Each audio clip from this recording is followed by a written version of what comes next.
I'm Kelsey. This is my channel, The Fancy Hat Lady Reads. I'm wearing one of my fancy BookTube hats, and I am doing what is sort of a rare breed on this channel today, which is just like a check-in chat discussion video. My BookTube-versary was back on the 3rd. I've now been on BookTube for 4 years, so this is ostensibly sort of my 4th BookTube-versary celebration video. I don't feel particularly celebratory though, given the year I have just had. So this really is going to be more of just like a channel check-in, sort of, I guess, comparable to what other booktubers do if they've had like goals for the year. I don't set reading goals or BookTube channel goals, but my BookTube-versary does fall around New Year's, so it is a pretty good time to stop and sort of reflect on my channel a bit if I want to. And no, I know that this video isn't going up on my BookTube-versary. I'm like over a week late here, but it's fine. In fact, it's very much in keeping with the entire theme of this video, I think. 2019 was, by any objective measure, the worst year I've had on BookTube. My content was very irregular. I was not reading very much. I wasn't loving a ton of the things I was reading, and I pretty much stopped, like flat out stopped reviewing for like huge portions of the year. You may notice I only posted 2 review videos this year. But I'm not here to criticize my own performance as a booktuber this year. Things were the way they were for me because of what was happening in my personal life. 2019 was a totally crap year for me, like the worst. At the very beginning of the year, my mother was diagnosed with cancer and we lost her mid-February.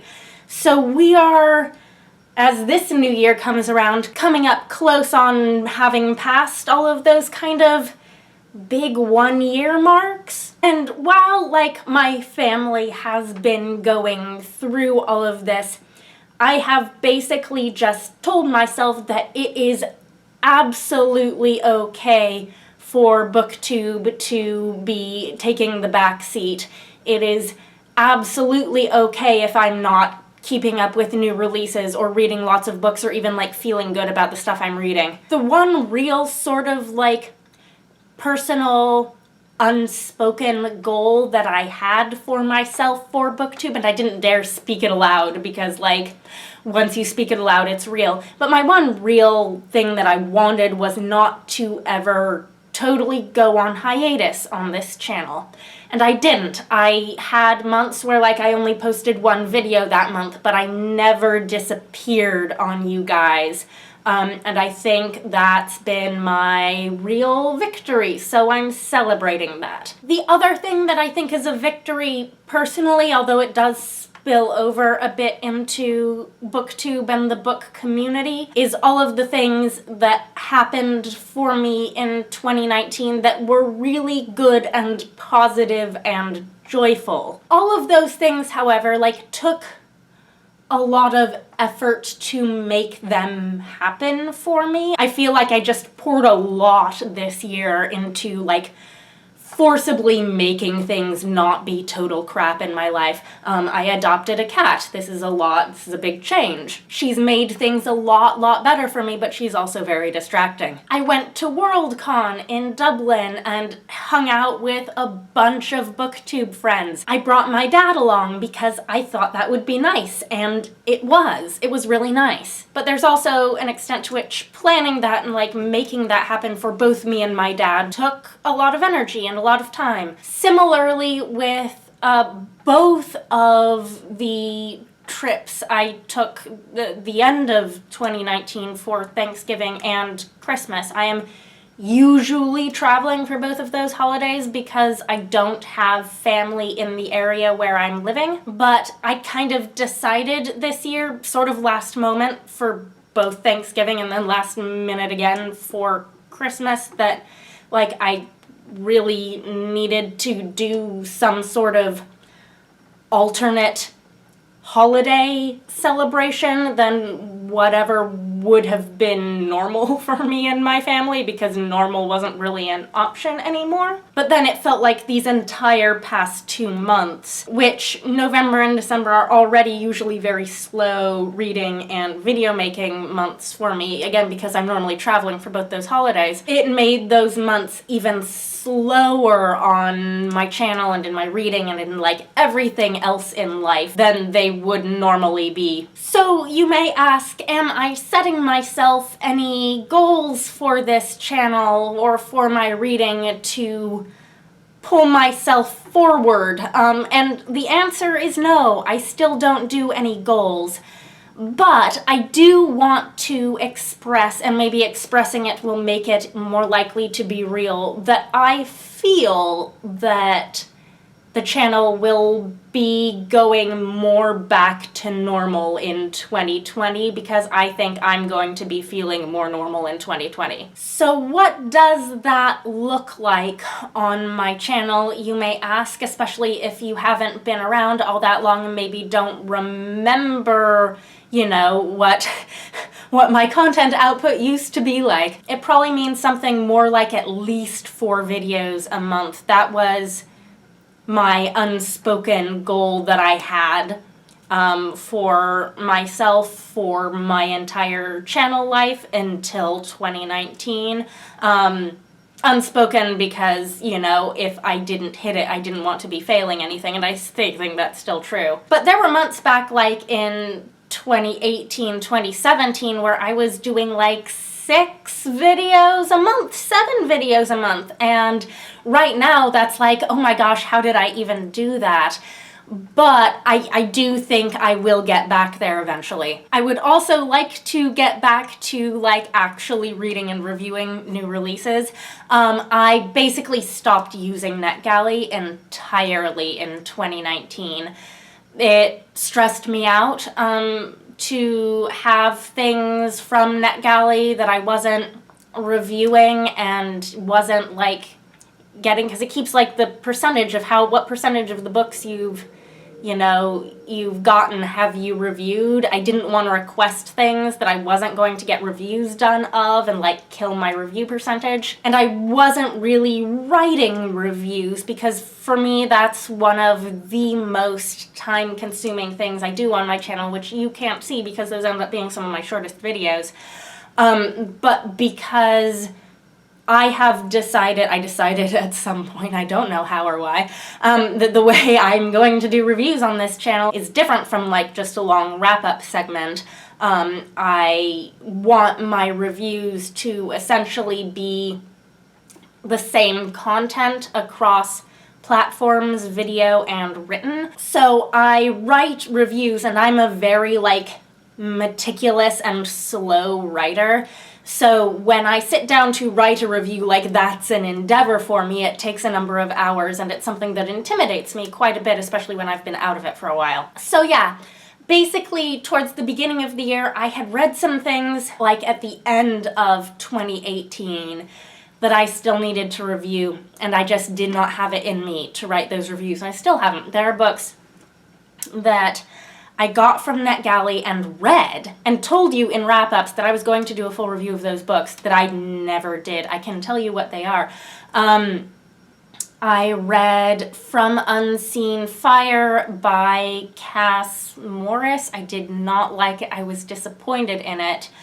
And then I read In the Vanisher's Palace by Aliette de Bodard, which I did like quite a bit. I gave it 4 stars, and this one I feel less guilty about having not done my review of it.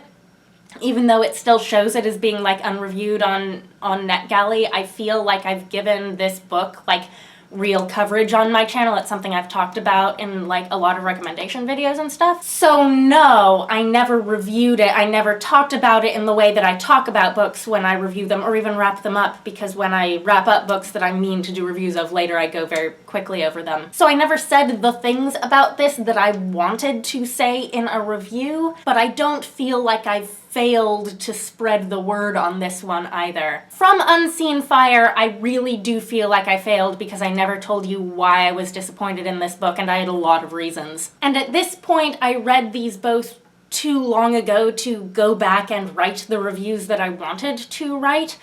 I do think I would like to write like a sort of very brief summary of what sort of an outline of what I would have said would have been. Like, I don't remember the details from these books and their world building and their plot to like populate that review with, but I remember the basic outline of like why I gave this the rating I did, that I think I could write that and submit it to NetGalley and post it on Goodreads. So I do hope I will do that with those books. And then you can all read those reviews, those semi-reviews, mini-reviews or whatever on Goodreads if you really want to hear my thoughts. And then the other book that I read even earlier in 2018 that I was like still dragging my feet on and feeling bad about failing to have done my review on because I hadn't said everything I had to say in the wrap-up, was Mirage by Samaya Dowd, which was an August 2018 YA science fantasy release. And this was not from NetGalley, so it doesn't affect my review percentage. This was a Book Expo arc. But I did want to review this just because I felt like I hadn't seen people talking about this, like, at least on BookTube in the way that I was thinking about it when I read it, and I kind of wanted to be part of a conversation about this book. This one does have a sequel coming out this year, though, so if I find I still want to talk about this book, because a lot of what I wanted to talk about was some of the world building of this book that I have absolutely forgotten the details of. I can't write that review now. But if I read the sequel, I think I'll then be able to talk about two books in tandem in a way that will appease my regret over this one. And then there are some books that I did read in 2019 that I haven't done my reviews of yet. In large part, those are a symptom of my not reading enough 2019 releases that I wanted to review, because these books are books that I wanted to pair in double reviews with other books. They aren't things that I wanted to do in standalone reviews, but I'd never got around to reading other books that would pair well with them.